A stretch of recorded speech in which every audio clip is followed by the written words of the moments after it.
Alright, so what is up mga katik shop? So for today's video mga katik shop, dili tanan akong i-discuss ang akong giatinan nga seminar yesterday sa LTO. Kay if you check my previous vlogs, nadakpan ko sa LTO na TOP ko.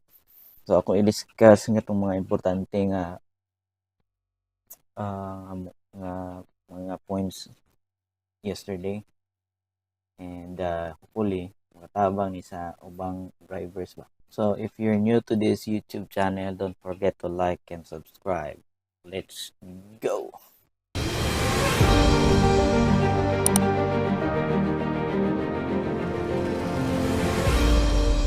So mao lagi to mga tech shop. Yesterday ni-attend ko og seminar sa LTO. Daghan mi og ni-attend sa seminar, daghan magnadakpan. Kusog man kayo ang checkpoint ron. I think it's because nag-inangat ang election. Next year na ba ang election?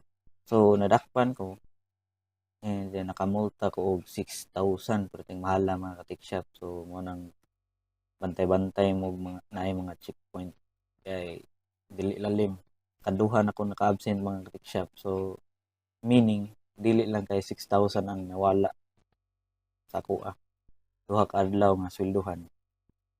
So, mo to mga ka-tech shop, ang gidiscuss gapon is more on violation o kana mga demerit points.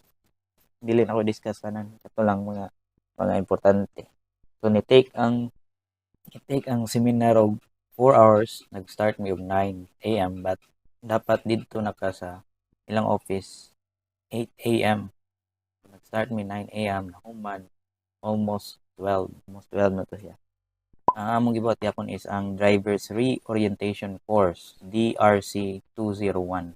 So kani di ang tuwan, katong 10 years validity, nahimo na siyang Republic Act pag August 2, 2017, panahon ni President Duterte, na 10 years ang validity sa license. Naka-appeal ko na mga katikshop na 10 years akong license. Pag-renew na ko sa akong lisensya. So, Republic Act 10930.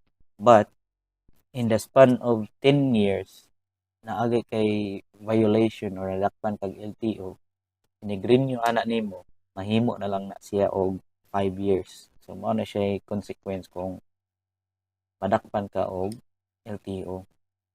5 years, ang bayad na same gihapon sa 10 years. So, which is dako kay nga sanction ba. Yeah, imagine madakpan ka 6K biya mong mabayaran. So grabe kayong LTO ron. Di madala. Ang kaning mga violation mga katik shop na ni siya sanction or penalty, and then asa ni siya demerit points depende sa violation nimo.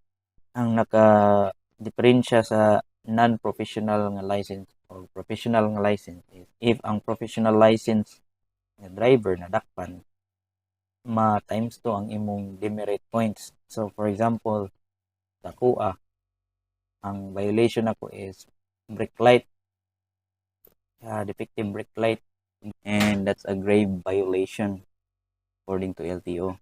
So if you are if you're carrying a professional driver's license, ang kanang 5 points ma-times 2 na siya mga tech shop. That's the rule. So grabe kayo na imong 10 points sa patungod lang ato. Just to let you know, ang LTO officer and police are authorized to confiscate your driver's license. If di kay siya police or di siya LTO officer, dili na sila allowed mo confiscate sa imong driver's license. So dapat makaibaw mo ani mga drivers. And then dapat usa sa mga violation is dapat limpyo ang imong plate number kanang makita dayon sa mga officers. Kay kung dili na siya limpyo, hanap gani na siya or kanang napapas na dapat imo na siyang limpyuhan, kay violation na siya. So another demerit points, another penalty. Grabe kayo no. Di ra ba ingon nga ginagmay ra ang penalty ana niya, tinagko ra ba jud? Ako aga ni nabot og 6K. Then napay kanang seminar. So ako ginagiabsinan. So 6K plus another 2 days nga na-absent ko. Na nakadako ang nawala sa akong income. Nga to think natay gibuhi do ka bata. Nga kung misis way trabaho, di ba? Dako kay impact. How much more ka ng mga riders ka ng mga Grab riders, mga tuk-tuk, mga angkas, di ba? Kung madakpan na sila, perting luoy ang mga take shop. And then usa ka important nga points mga take shop. If in case naghabal-habal ka niya ang imong motor is not registered for hire, multa na sana, violation na sana mga take shop, check up po ng imong rehistro. Nya ang nakaparat gud kung palit kag motor mga take shop, inirehistro na private yun na siya, di ba? Private yun na siya.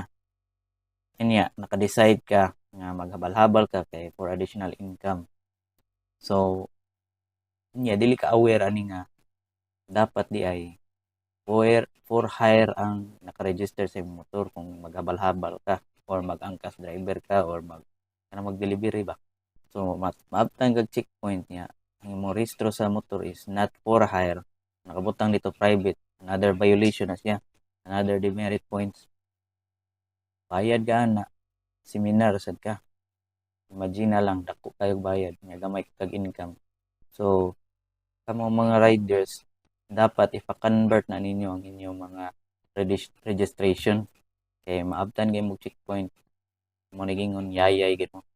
Moadto mo sa LTO, process ninyo inyong registration, magpa-convert mo from private to for hire. Nga ilisa na inyong plaka o color nga yellow. Kay mao mo na ipangkuan kana ganing business. Rilisan mo franchise na sa LTFRB. And then dapat rilisan mo kuan ang nanay proseso mga take shop. Pangutana lang mo ana dito.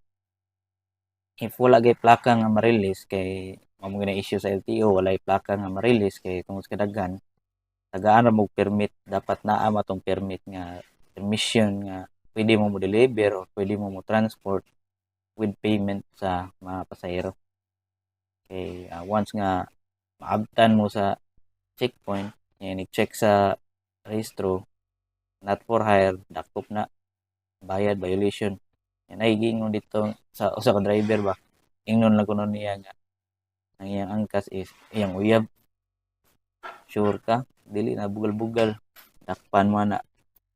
Kay bawo ang mga kuan na mga officer na. Inyo pa yung bugal-bugalan, tagbaw gid mo. And then another points mga ka-take shop is driving while influence of alcohol and drugs or drugs. Ang penalty na niya is revocation. So kanang mga lahubog gayo mag-drive maski pag one shot lang na siya. Na sila yung device nga gamiton nga pang-detect sa alcohol kani ini ginhawa nimo. Ma-detect din na maski 0.01 lang na siya, detected na siya as alcohol, penalty na revocation. So watch out mo nang inom-inom while driving. Basta mao na kamahayan ninyo dako ba kay penalty niya revocation pa gyud. So mao to mga take shop no. Mao to mga importante points nga akong gipang notes. Daghan pa gyud gi-discuss. Pero ano akong gingon nyo nga, bantay mo sa mga checkpoint, niya dapat ang inyong mga lights nagsiga, ang imong plate number limpyo. Mas maayo limpyo sa dang motor. Kaya para dili mo dudahan sa checkpoint. And then, dapat ang inyong license dili expired. Kaya dako sa penalty mga take shop, ang mga rehistro. Maura na mga take shop. So, for more updates, don't forget to like and subscribe to my YouTube channel. Let's go.